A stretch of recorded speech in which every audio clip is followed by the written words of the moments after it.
Investir em imóveis é algo cultural do brasileiro, mas quase impossível dado os preços atuais e a complexidade por trás desse tipo de investimento de forma tradicional. Fundos imobiliários ou simplesmente FIIs te permite participar do mercado imobiliário de forma muito mais simples do que a forma tradicional. E inclusive hoje em dia temos opções de investimentos a partir de R$ 10, se tornou bem comum os fundos imobiliários fazerem split das cotas de forma que o preço fique ali na casa de 2 dígitos. Quando eu comecei, a maioria dos fundos imobiliários custavam mais de R$ 100 a cota. Hoje em dia já está ficando um pouco mais prático nesse sentido. E a maravilha do fundo imobiliário é que você investe no mercado imobiliário brasileiro sem burocracia, sem cartório envolvido, sem dor de cabeça com o inquilino ou todo aquele perrengue de construção, né? No entanto, fundos imobiliários têm muitas opções, são mais de 400 listados na Bolsa de Valores aqui do Brasil e existem diversos tipos de fundos imobiliários com características bem diferentes e eu pretendo deixar claro isso para você que está chegando agora aqui no canal,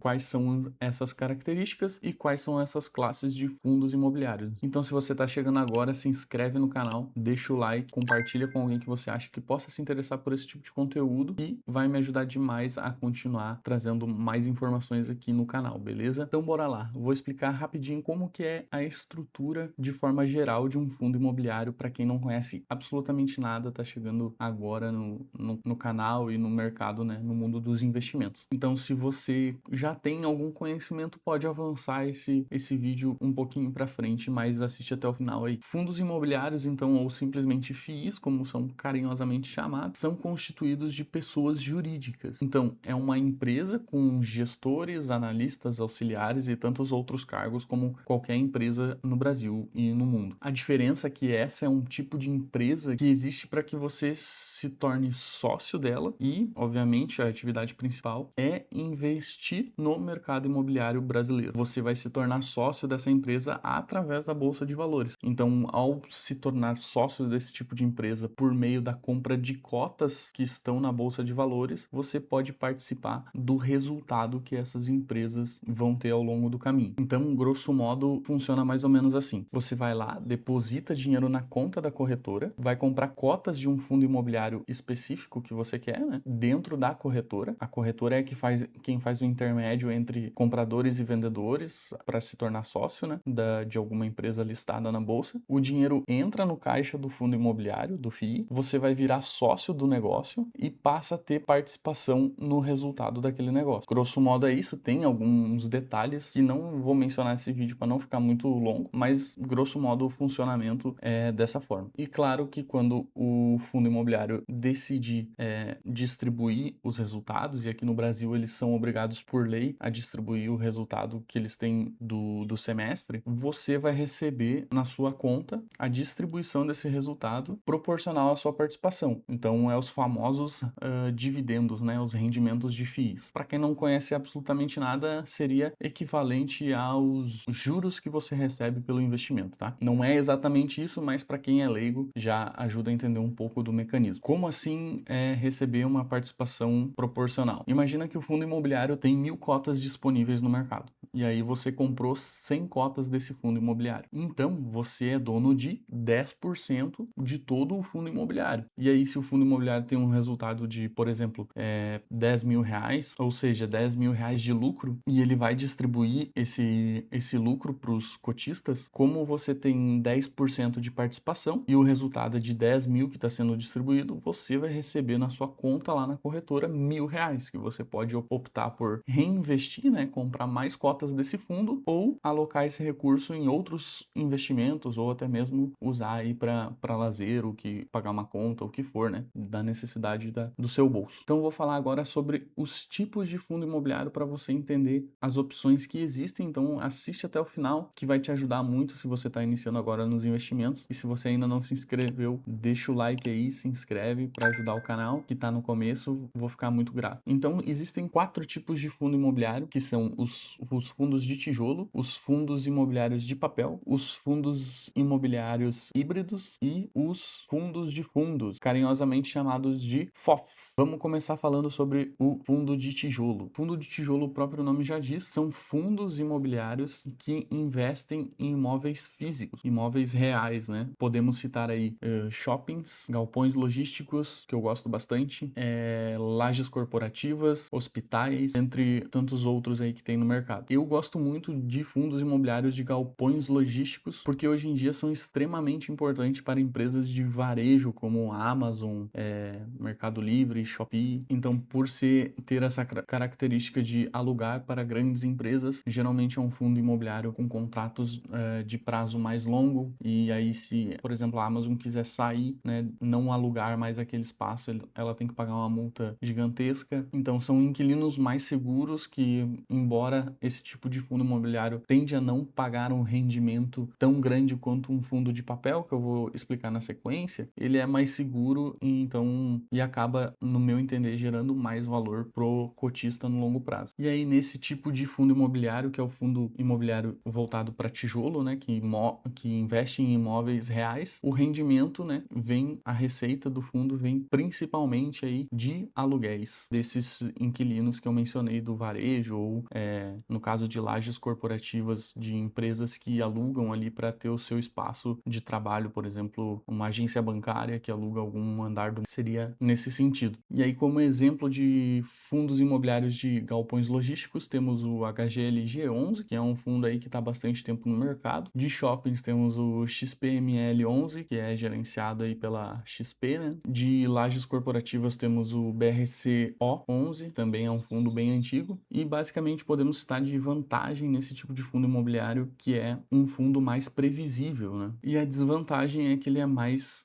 sensível à vacância. A vacância é a ocupação daquele imóvel. Então, imóvel desocupado significa que você perde um pedacinho aí da receita de aluguel que você tinha, né? Agora, sobre os fundos imobiliários de papel. Diferente dos fundos de tijolo, eles basicamente usam o recurso ali que está no caixa para investir em títulos de créditos imobiliários. O que seria isso? Seria basicamente você comprando, investindo em CRIs ou LCIs, né? Que são títulos de renda fixa que estão ligadas ao setor imobiliário. A diferença é que você, como pessoa física, tem acesso a somente alguns tipos de títulos, né, desses investimentos de renda fixa, enquanto o fundo imobiliário, por ser uma estrutura de pessoa jurídica e com mais dinheiro disponível, consegue acessar produtos melhores dessas classes de ativos. Então, eles não possuem imóvel físico, eles acabam possuindo a dívida de quem financiou o imóvel. E aí o rendimento dele acaba sendo o objetivo, né, buscar o CDI ou o IPCA mais algum spread ali, um prêmiozinho pelo risco, né, já que eles basicamente investem em renda fixa, então eles têm que buscar